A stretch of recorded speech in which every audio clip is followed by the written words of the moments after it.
नमस्कार, मनीष कुमार सूर्यवंशी और आप देख रहे हैं वीर सूर्या टाइम्स। हमारे साथ मौजूद हैं भारतीय न्याय पार्टी के राष्ट्रीय अध्यक्ष मास्टर इंद्रजीत जी। इंद्रजीत जी, अगर बात की जाए पार्टियों की देश में कमी नहीं है, फिर भी आपने नई पार्टी बनाई है, क्या कहेंगे इसको लेकर? पत्रकार महोदय, ये आपने बहुत अच्छा प्रश्न किया है, इसके लिए मैं आपको बार बार धन्यवाद देता हूँ।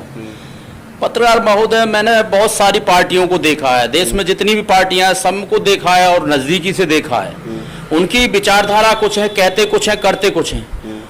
उन शब्दों को लेकर के एकदम मुझे राजनीतिक पार्टियों से घृणा पैदा हो गई और मैंने अचानक मेरे दिमाग में आया कि इन जो राजनीतिक देश में जो राजनीतिक पार्टियां हैं, हम लोग उनसे अलग हट करके काम करेंगे।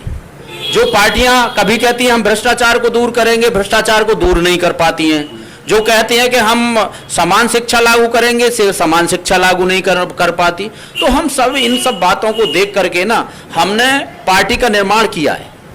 क्या आपको लगता है भारतीय न्याय पार्टी और उसके राष्ट्रीय अध्यक्ष मास्टर इंद्रजीत कुछ अलग कर पाएंगे इनसे? पक्का कर पाएंगे, हमने देखा है।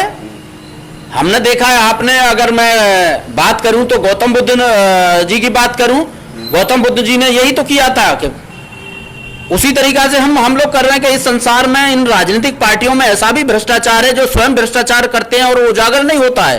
वो जब सत्ता में आती है तो दबा लेते हैं और जब भ्रष्टाचार कर देती हैं तो अगर दूसरी पार्टी एलिगेशन लगाती है तो एक दूसरे से मिलकर के फिर उसको कंपेयर कर देती हैं। मास्टर जी, पहले आप इंडियन जस्टिस पार्टी बनाई थी डॉक्टर उदित राज जी के नेतृत्व में, उसमें आप बहुत सक्रिय सदस्य थे। आपने पार्टी छोड़ दी, जैसे उदित राज जी भारतीय जनता पार्टी में गए, आप भी चले गए।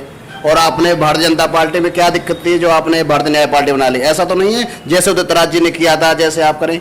आप भी अपनी पार्टी विलय करते हैं भाजपा के या आम आदमी पार्टी के साथ या किसी और के साथ? एक बार बताएं हमारे दर्शकों को। पत्रकार महोदय, मैंने उस जमीन से मैं उठ करके यहाँ तक आया हूँ। मैंने उस गरीब व्यक्ति की हाय देखी है जो किसी नेता को, किसी पूंजीपति को लग जाए तो उठ नहीं पाता हो। तो मैंने अपने कार्यकर्ताओं के दिलों में जो जागृति देखी है, मैंने कार्यकर्ताओं की भावनाओं को पहचानते हुए ये कदम उठाया, क्योंकि मेरे पीछे लाखों लाख कार्यकर्ता थे। जिस समय इंडियन जस्टिस पार्टी चलाता था मैं और भारतीय जनता पार्टी में वो पार्टी विलय करी, उस समय भी मैं अपने राष्ट्रीय अध्यक्ष, इंडियन जस्टिस पार्टी के राष्ट्रीय अध्यक्ष को मैंने परामर्श दिया था, लेकिन वहां एक्चुअल में इग्नोर कर दिया गया। और जब हमने वहां देखा कि भारतीय जनता पार्टी जो मेरे साथ में लाखों लाखों लोग कार्यकर्ता थे, उनको ना तो कहीं पदाधिकारी बना रही है, ना उनको कोई मान सम्मान दे रही है, ना कोई कुछ कर रही है। तो सारे कार्यकर्ताओं ने मिलकर के मुझसे कहा कि आपको तो जगह मिल गई, लेकिन हमारा क्या हुआ? जब मैंने उनकी भावनाओं को सोचा तो मैंने भी कह दिया कि मैं पार्टी, आप अगर ऐसी बात कर रहे हैं तो मैं पार्टी छोड़ देता हूं। पार्टी छोड़ करके आप क्या करेंगे कि आप हमारा नेतृत्व करने वाले व्यक्ति बनिएगा। तो मैंने कार्यकर्ताओं की भावनाओं को जागृत करते हुए नेतृत्व करने वाले व्यक्ति के रूप में एक नई पार्टी को जन्म दिया है। और आप पत्रकार महोदय जो बात कह रहे हैं मेरे से, अगर मुझे विलय करनी होती पार्टी तो मैं पार्टी नहीं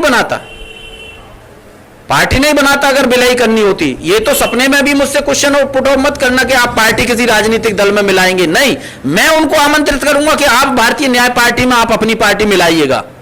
ये मेरा विचार रहेगा। सर, ये छोटी छोटी पार्टियां ज्यादातर ऐसी बात करती हैं जैसे आप कर रहे हो, और बाद में जब चुनाव के मैदान में आते हैं कि ढूंढे नहीं मिलती। महागठबंधन उत्तर प्रदेश में देखा होगा, भाजपा के सामने टिक नहीं पाया। क्या भाजपा के सामने आप टिक पाओगे दिल्ली के अंदर? देखिए, वो बात ठीक है, लेकिन हम छोटे जरूर हैं, लेकिन साहस छोटा नहीं है हमारा। टिकने ना टिकने की एक अलग बात है, लेकिन हम जब चुनाव में आएंगे उतर करके तब आपको पता लग जाएगी कि हम टिकते हैं नहीं टिकते। नगर निगम चुनाव बहुत ही नहीं देखे, और क्या क्या मुद्दे पे भारतीय न्याय पार्टी चुनाव लड़ेगी? हम जो एमसीडी में जो भ्रष्टाचार है, जैसे हाउस टैक्स में बड़ी बड़ी फैक्ट्रियां हैं, हाउस टैक्स पूरा नहीं दे रही। हम 50 गज के प्लॉट को लेकर के उस पर हाउस टैक्स को घेरेंगे। और जैसे बिल्डिंग डिपार्टमेंट में बहुत सारे भ्रष्टाचार हैं, उसको लेकर के घेरें। यानी कहने का मतलब ये है कि एमसीडी में जो भ्रष्टाचार फैला हुआ है उस मुद्दे को उजागर करेंगे और उस मुद्दे को लेकर के हम नगर निगम अप्रैल 2022 में जो चुनाव होगा उस मुद्दे पर हम लोग चुनाव लड़ेंगे। क्या लगता है आपको जो एमसीडी में भ्रष्टाचार है उसे आप खत्म कर सकते हैं? कोशिश पूरी होगी हमारी।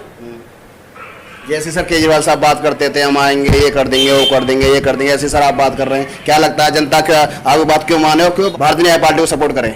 पत्रकार महोदय, जो व्यक्ति जैसी कैटेगरी में बैठेगा वो ऐसी बात करेगा।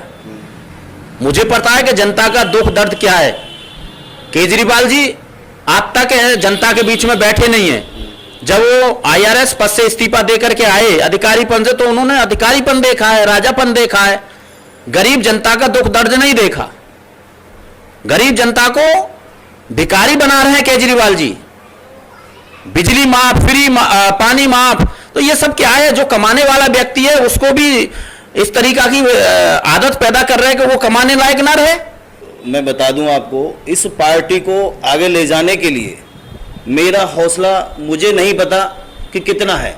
मैं इस समय उत्तर प्रदेश के 10 जिलों में युवा महासंगठन भारतीय न्याय पार्टी का चला रहा हूं और उसका अध्ययन कर रहा हूं और मार्गदर्शन भी ले रहा हूं।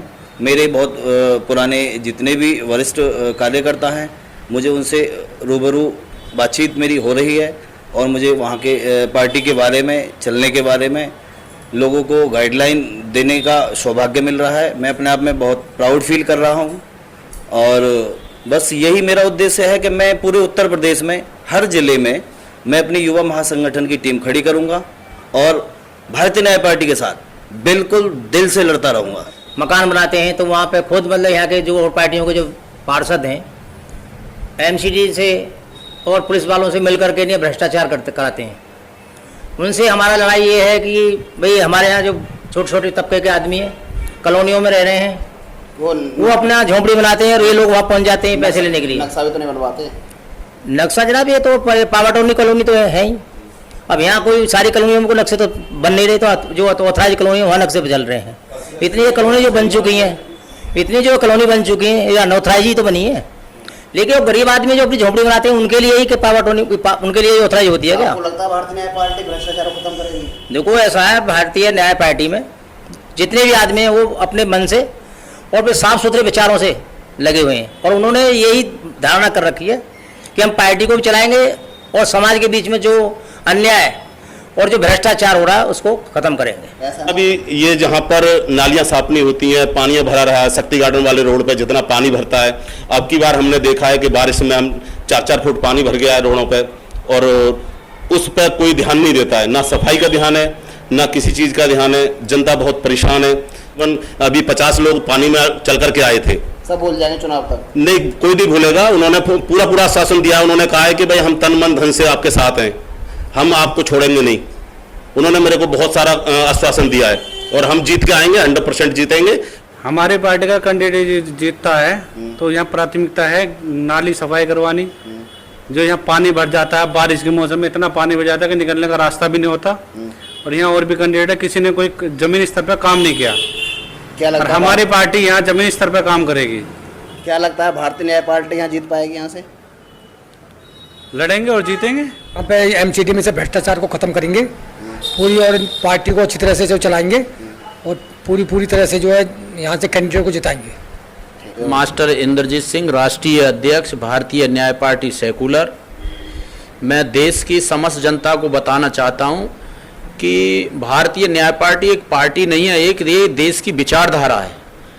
मैं देश की जनता को एक विचारधारा से जोड़ना चाहता हूँ। देश की जनता से अपील करना चाहता हूँ कि एक विचारधारा से जोड़ने का कार्य करें। जो पार्टियां भारत में जितनी पार्टियां हैं वो भ्रष्टाचार फैलाने का काम कर रही है, लेकिन हमारी पार्टी की जो विचारधारा है भ्रष्टाचार को खत्म करने की विचारधारा है, समतामूलक समाज की स्थापना करने की विचारधारा है, समान शिक्षा लागू करने की विचारधारा है। तो इन सब विचारधाराओं से जुड़ने के लिए मैं देश की जनता से अपील करता हूं, निवेदन करता हूं कि आप सभी मिलकर के इस विचारधारा को आगे बढ़ाने का